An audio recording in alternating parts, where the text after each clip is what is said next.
Hello guys, welcome back to my YouTube channel. आज का topic है वसा। तो हम बात करते हैं वसा के बारे में। तो वसा जो होती है वो कार्बन, हाइड्रोजन और ऑक्सीजन से मिलकर बनी होती है। इसमें क्या होता है कि वसा में हाइड्रोजन सबसे अधिक मात्रा में पाया जाता है और ऑक्सीजन जो होता है वो सबसे कम मात्रा में पाया जाता है। वसा जो होता है वो वसी अम्ल प्लस ग्लिसरॉल से मिलकर बना होता है। वसी अम्ल होता है तो उसमें 3 अणु पाए जाते हैं और ग्लिसरॉल जो होता है उसमें 1 अणु पाया जाता है, और इन दोनों के बीच के बंध को हम एक्स्टर बोलते हैं। उसके बाद हम देखते हैं कि जो हमारी वसा है वो 1 ग्राम में 9.2 कैलोरी हमें ऊर्जा देती है। और वसा की जो सबसे छोटी इकाई है वो वसी अम्ल है। वसा जो होती है वो हमारे शरीर को गर्मी प्रदान करती है एवं हमारे कोमल अंगों की सुरक्षा करती है। फिर हम बात करते हैं वसा के प्रकार के। तो ये 3 तरीके के होते हैं। एक तो सरल वसा हो गया, संयुक्त वसा हो गया, व्युत्पन्न वसा हो गया। सरल वसा जो होता है वो 2 तरीके का होता है, संतृप्त और असंतृप्त होता है। और जो हमारा संयुक्त वसा है वो अन्य प्लस अन्य तत्व से मिलकर बना होता है। और जो हमारा व्युत्पन्न वसा है वो सरल प्लस संयुक्त की टूट फूट से मिलकर बनता है। फिर हम फर्स्ट देखते हैं सरल वसा क्या होती है। तो सरल वसा जो होती है वो 2 तरीके की होती है, संतृप्त और असंतृप्त। संतृप्त वो वसा है जो कार्बन और कार्बन के बीच में सिर्फ एक ही बंध पाया जाता है, तो उसे हम संतृप्त वसा कहते हैं। और जो हमारा असंतृप्त वसा होता है तो वो कार्बन और कार्बन के बीच में 2 या 2 से अधिक जिसमें बंध पाए जाते हैं वो असंतृप्त वसा होते हैं। फिर हम बात करें संतृप्त वसा में, तो ये वसा जो होती है वो ठोस होती है और इन्हें गर्म करने पर ये तेल में परिवर्तित हो जाती है।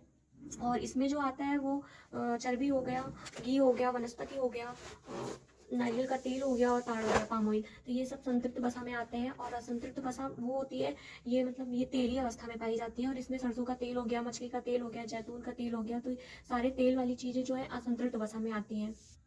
And point to be noted कि असंतृप्त वसा जो होती है वो हमारे शरीर के लिए हानिकारक नहीं होती है जितनी संतृप्त वसा होती है। तो असंतृप्त वसाएं हमारे शरीर के लिए हानिकारक नहीं होती हैं और इनमें आवश्यक वसी अम्ल पाए जाते हैं, जैसे ओमेगा 3 हो गया, जिसे हम लिनोलिनिक एसिड बोलते हैं, ओमेगा 6 हो गया, लिनोलिनिक एसिड बोलते हैं, और ओमेगा 9 हो गया, ओलिक एसिड होता है। असंतृप्त वसाएं वो होती हैं जो हाइड्रोजनीकरण के द्वारा संतृप्त वसाएं बनाई जाती हैं। फिर उसके बाद हम बात करते हैं संयुक्त वसा की। तो संयुक्त वसा जो होती है वो वसा के साथ अन्य तत्व से जुड़ के बना होता है, तो उसे हम संयुक्त वसा बोलते हैं। जैसे फास्फोलिपिड हो गया, तो इसमें फास्फोरस प्लस लिपिड जो है वो असंतृप्त वसा है। फिर नेक्स्ट जो है वो हमारा व्युत्पन्न वसा है। तो व्युत्पन्न वसा वो वसा होता है जो सरल और संयुक्त की टूट फूट से बनता है, वो व्युत्पन्न वसा कहलाता है। इसमें फर्स्ट जो हम एग्जाम्पल देखते हैं, कोलेस्ट्रॉल जो होता है, 75% कोलेस्ट्रॉल हमारे लीवर में ही बनाया जाता है। 25 कोलेस्ट्रॉल जो है हमारी भोज्य पदार्थों, बाहरी भोज्य पदार्थों से हमें प्राप्त होता है। और जो कोलेस्ट्रॉल होता है ये हमारे शरीर में विटामिन डी ई का भी निर्माण करता है और साथ में स्टेरॉइड हार्मोन का भी निर्माण करता है। स्टेरॉइड हार्मोन जो होता है वो एक तरह कोलेस्ट्रॉल का रूप है। इसमें जो प्रोजेस्टेरॉन हो गया जो कि फीमेल में पाया जाता है और टेस्टोस्टेरोन यानी मेल में पाया जाता है। फिर हम इसकी बात करते हैं इसकी कमी से क्या होता है। तो अगर इसके प्रकार हैं तो एक लो डेंसिटी वाला हो गया और एक हाई डेंसिटी हो गया। लो डेंसिटी में ये हमारे शरीर के लिए ज़्यादा हानिकारक है और हाई डेंसिटी जो है ये कम हानिकारक है। ये बेसिकली ये रेशेदार भोजन से प्राप्त किया जाता है। और ये जो है लो डेंसिटी वाला, तो ये हमारी नसों में, रक्त वाहिका में जमने लगता है और जिसकी वजह से हमें हार्ट अटैक आने के चांसेस होते हैं। और ये जो है लो डेंसिटी, तो ये जंतु वसा से प्राप्त होता है। नेक्स्ट जो टॉपिक है वो है अमीनो अम्ल का।